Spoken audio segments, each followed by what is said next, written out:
ముత్తైదు అంబను కాదే కరిచేది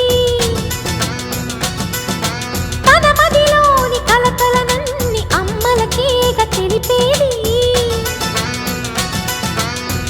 నెలతలే లేకుంటే దేవుడికి నెలవేది